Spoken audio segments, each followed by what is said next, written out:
What up, everybody? It's your boy Zach the King up in this motherfucker, man. Back with another video. As y'all can see from the title, Cassie testifies again. Diddy paid her $20 million. Hit that subscribe button below so you can be the first to know and help the channel grow. Man, oh man. So this testimony today came from Cassie, and it was still the prosecution questioning her. Now, what Cassie testified to today, I wrote some of this down, is the fact that during these freak offs, she caught urinary tract infections, meaning like it's like when you got bacteria in your bladder or something, or your bladder, and it's hard for you to pee and shit. I've never had one, don't want one, but I've heard people that had them, and it's crucial. There was a guy who I was in YCP with, Youth Challenge Program. Y'all go watch that video. I boned my school counselor. But there was a guy who I was in that boot camp with that he had a UTI, and that fool had like bed rest for like 2 days. He didn't have to do shit. Anyways, she also, they're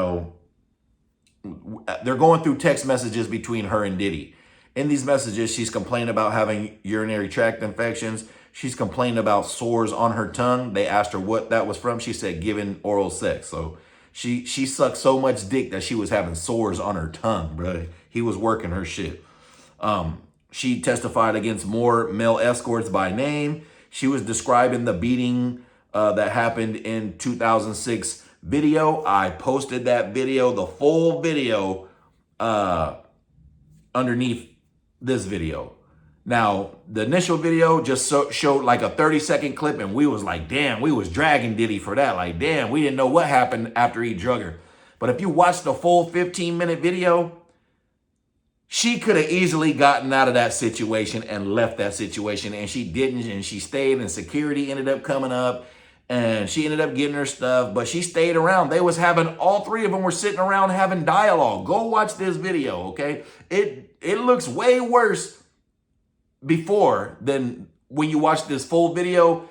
It's like, yeah, it was bad. It was an act of violence for sure. We're not going to deny that. He should have never been putting his hands on her.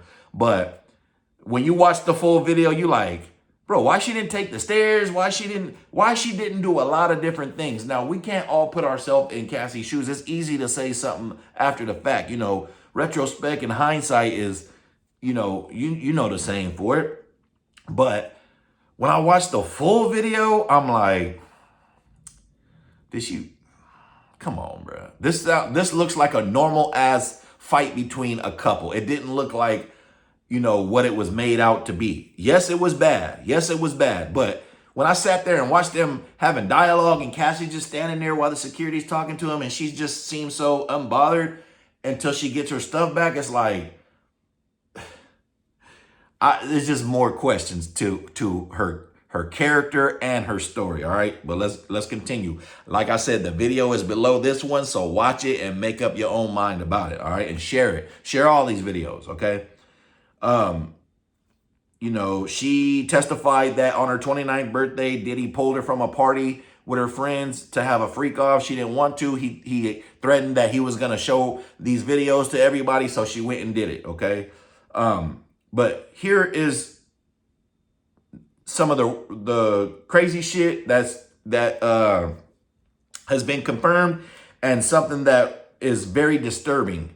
The first part that is confirmed is that she testified Diddy paid her $20 million in less than 24 hours. Now, how this round of information came out, the DA asked her, is it true that you were going to write a book? She said, yes.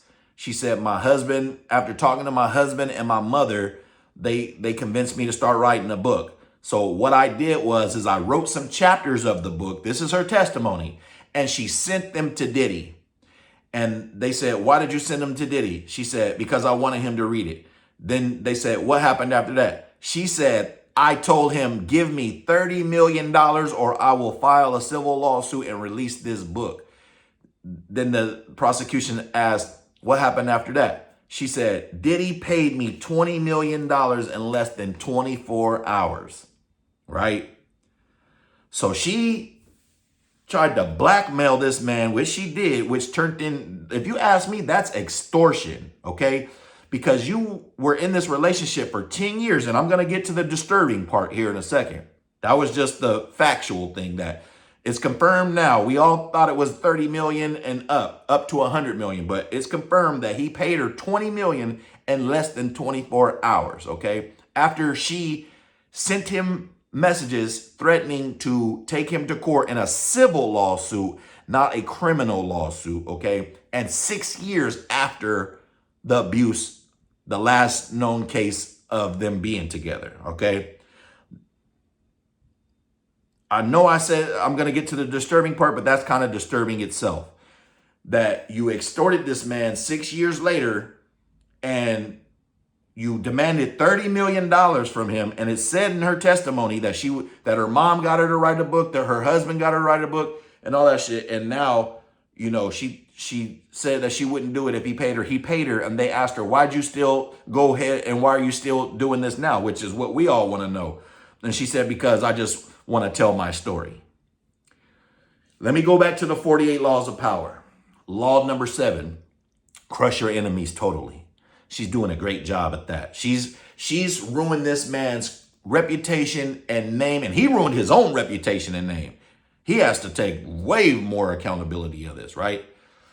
But law number 47, know when to stop. Don't go past your set mark.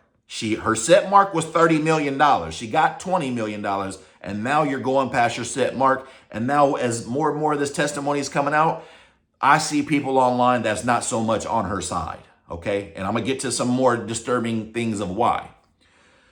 Then there was text messages that, you know, she said, okay, so they asked her, okay, yeah, let me get to this part. So they said, so she describes an incident where her and Diddy was going to break up. And they was like, all right, well, let's meet for dinner and let's discuss this breakup. It was in Malibu. She said she went to the dinner. Afterwards, they went to her house. She said that Diddy raped her on the living room floor and came inside of her and left. And it was a quick ordeal, right? So then the lady said, well, what happened after that? Was that the last time that you seen him? She said, no. She said, matter of fact, I had sex with him more times voluntarily. And I quote, she stated they had a good time. Okay, so he raped you. You're trying to get out this abusive ass relationship that you've been in for 10 years. He's making you do all kind of shit to the point where you got sores on your tongue, freak offs, UTIs and all that. And that wasn't the end of it. You still went back again multiple times and had sex. She quoted voluntarily, and she stated that they had a good time. I don't know any other woman in the history of womanhood who's ever had a good time with somebody after they've been raped by this person. Correct me if any of y'all out there have been raped, and I feel sorry for y'all, but if y'all ever went back and had a good time with your rapist, that says more about you than it does damn near the person that did the act, okay? Y'all are damn near equal then. Then she describes how after that, you know, there was no more freak offs, but she did describe going and having sex with him again a few times and that they had a good time, and that's how it ended. So it kind of ended not so bad as she makes it out, all right? But then she said, then they asked her, well, have you kept in touch with him over the years? She said, yeah, through, you know, intermediaries and other people, you know, and she states that Diddy, okay. And then she testified about Kid Cardi's car being blown up, but there was no evidence to state that Puffy did that or took any kind of ownership of that, because she said her, Kid Cudi, and Diddy met. Kid Cudi asked him, hey man, why'd you do that to my car? And he said, what car? And that was the end of the meeting. That doesn't prove that he did anything, okay? But she also states that Diddy was sending her text messages asking for money back for the personal trainer that he hired for her. Why? Because she had a relationship with this personal trainer. She was cheating on this man with Kid Cudi, other people, which she states and they haven't came out with. and this personal trainer that Diddy hired for her. So Diddy, being the petty nigga and egotistical nigga that he is, was demanding that since she's with that nigga, it's cool, but I want all the money back that I paid this nigga for him just to fuck around and get you now. That throws holes in her testimony now. Like when I'm reading all this shit and seeing all this shit, it sounds like a couple, a delusional ass drug addict couple who just had some freaky ass sex, who had a bunch of drugs, access to both, you know what I mean? And when she got tired of the party, she up and left the party after enjoying all those luxury things. Like, we're not even talking about how Diddy bought her mama and them houses, how he got some of her family citizenship from the Philippines, how he hired her brother to be on the payroll. You know what I'm saying? How he bought houses and condos for her. We're not talking about all these 10 years, not 10 months, but 10 years that you stayed. Okay, 1 year, 2 year, 3 year abusive relationship, maybe even 4. Let's play devil advocate and year number 5. But you stayed 10 years, my nigga? You didn't enjoy not one day of that shit, but you stayed for 10 years.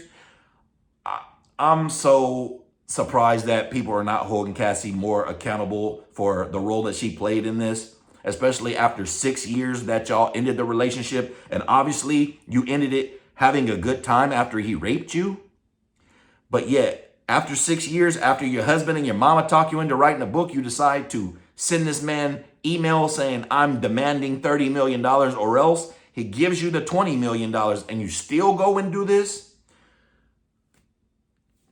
If it wasn't about the money, she would have did this without asking for any kind of payment or compensation. Now, do I feel like she's owed compensation for everything? Yes, every red cent she earned and probably more.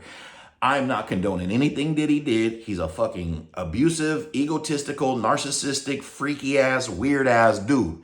But that's not what he is on trial for. He is on trial. He's not on trial for any kind of sexual or physical abuse.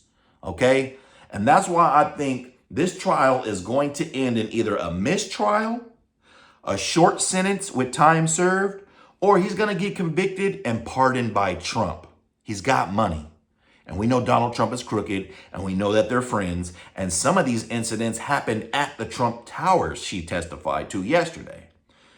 I think it's going to end one of those 3 ways. We're going to revisit this when it's all over, but I think it's going to end it. I'm thinking it might end in a mistrial, man. I really am. I think not all them jury members they all have to come to an agreement. I don't think they're going to all come to an agreement. I really don't. Especially after they hear that she, demanded money, that this wasn't just something that she said, you know what, I'm going to come forward out the sacredness of my heart for everybody else in the world or all these other victims that nobody probably knows about. No, this was a monetary play. And she played it and she finessed him out of 20 million. If Diddy could go back, I bet you he wouldn't have gave her a red cent if he knew all this shit was just going to come anyway. Okay?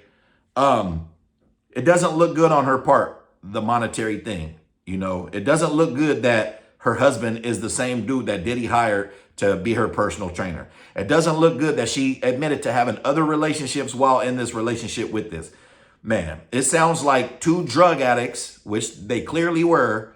And because even in some of them freak offs, she testified that Diddy told her, don't be high on drugs. We need to remember this kind of shit or some weird shit like that. You know what I'm saying? But she's making it seem like yesterday she made it seem like he just forced drugs on her all the time. But she said today that it was times where he didn't want her to be high on drugs. The escort testified that he only seen Cassie high 1 time. And she said that they were all taking drugs and all this other shit. He has no reason to lie for Diddy. So her story is already looking shaky. Now, do I really feel like she was abused? Yes. Do I feel like she suffers trauma mentally, physically, and emotionally? Yes. Do I feel like she deserved every red penny that Diddy had to fork up? Yes. Do I think that Diddy's career is ruined? Yes. Do I think everything that everybody said about Diddy is true? Yes. But It's not what you know, it's what you can prove.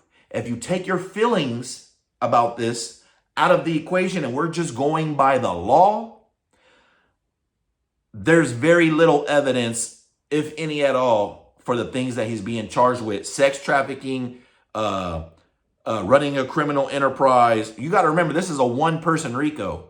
They haven't charged anybody else. And usually a RICO is multiple people, right? And engaging in prostitution or some shit like that, right? But like I said, even if they find him on the sex trafficking shit, which the escorts testified that Diddy never provided payment to this woman or to these men. He never contacted or pursued him himself. Yes, we know that the money and the play was being set up by him, but he's smart enough to even know back then, I'm not having my name attached to this in case this comes up. So again, it ain't what you know, it's what you can prove. Do we feel like everything that she's saying is true? Yes. But is he being charged with anything physically or sexually as far as abuse? No. This is just the holes that have been poked in her story just based on the prosecution, which Cassie is their star witness. They haven't even Diddy's defense haven't even cross-examined her yet. They're going to rip her to shreds. Brian Steele is going to hammer down. They've already had months to plan on their counterattack to their attacking. You know what I'm saying? And before trial, you have to know every bit of evidence that the prosecution is going to present. So they've had plenty time to say, okay, they're going to come with this. This is what we're going to come with. They're going to come with this. This is what we're going to come with. They're going to come with this. We're going to come back with this. So they have a plan. If they thought that Diddy was guilty of anything, I'm sure or that he's going to go do the 15 to life like they're suggesting, they probably would have signed a plea deal and not even wasted this time, okay? But just to play devil's advocate, lawyers like money and Diddy is egotistical, and I can see a part where even if they did offer him a deal, he knows he's guilty, he's going to say, no, I'm going to fight it. So those two things could be in play as well. But I'm going to go and respect the lawyer's mind and all their years of being a lawyer and studying law, that if they thought that they couldn't beat this case because they want to win this case too, this goes on their resume, they don't want to lose, they would have probably had him take a deal. And I'm telling y'all, all it takes is one juror. You've seen in the YNW Melly trial, all it takes is one juror to fuck all this up, and this shit can end in a mistrial. And I doubt that they'll even retry this shit if they do. Like I said, watch that video below this one of the full incident. Tell me what y'all think. We will be back tomorrow because cross-examination starts tomorrow. And this is where it's going to get even more spicy, man. Hit that subscribe button below so you can be the first to know and help the channel grow. King.